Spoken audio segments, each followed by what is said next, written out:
Hello, நானும் இந்த ABC மால்ட்டுன்னு சொல்கிறாங்கள, அது நானும் செய்கிறதா இருக்கேன். இங்கே பாருங்க, இதை நான் சீவி வச்சுருக்கேன். தோல் 4 எடுத்துக்கிட்டேன். அதாவது 600 கிராம் எடுத்துருக்கேன். ஆப்பிள் ஒரு 4 வேணும், இன்னொரு 3 உரிக்கிறாங்க. 4 கேரட்டு 4, அதாவது 1/4 கிலோ எடுத்திருக்கேன். இது 1/2 கிலோ எடுத்திருக்கேன். இது நம்ம ஒரு 1/4 கிலோ ஆப்பிள் சேர்த்துக்கலாம். முந்திரி பிஸ்தா வாங்கிட்டு வர போயிருக்காங்க. முந்திரி பருப்பு,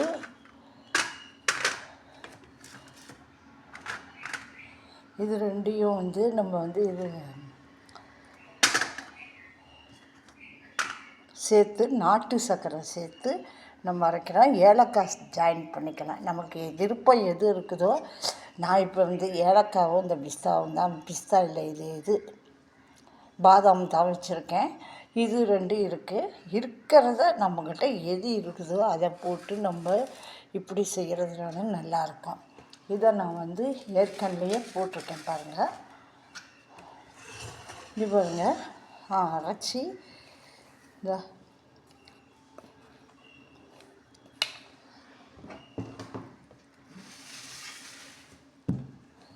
இப்போ பாருங்கள், இந்த பவுடரை நான் அரைச்சி 1/2 கிலோ தான் சேர்த்து நான் அரைச்சி பவுட்ரு பண்ணி வச்சுருக்கிறேன்.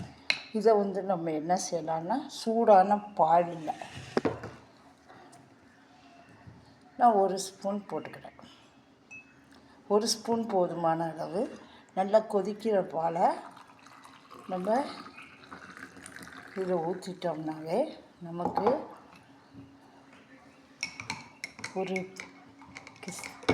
நம்ம கடையில் போய் வாங்குறதுக்கு இங்கே பாருங்கள், உடனே கலர் மாறுது. அதாவது நைஸாக அந்த உருண்டையாக இருக்குது பாருங்கள், அது இல்லாதபடிக்கு நீங்கள் அரைச்சிக்கோங்க. அரைச்சா தான் இந்த திப்பியெல்லாம் கிடைக்காது. திப்பி இல்லாமல் குடித்தா நல்லாயிருக்கும். இது மாதிரி நீங்களும் குடிச்சு பாருங்கள். ரொம்ப சுவையாக இருக்குது. நாங்களும் ட்ரை பண்ணோம்.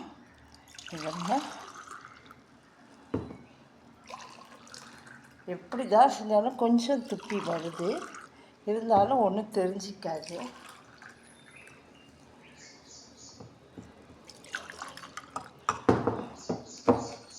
நல்லா ஆற்றிட்டு இந்த சூடோடு நம்ம குடித்தோம்னா நமக்கு ரொம்ப நல்லாயிருக்கும். இது மாதிரி நீங்களும் செஞ்சு பார்த்து குடிங்க. ஒரு லைக் பண்ணுங்கள். நான் இதுக்குன்னே ஒரு வீடியோவே போடாமல் விட்டுடலாமான்னு கூட ஆகுது.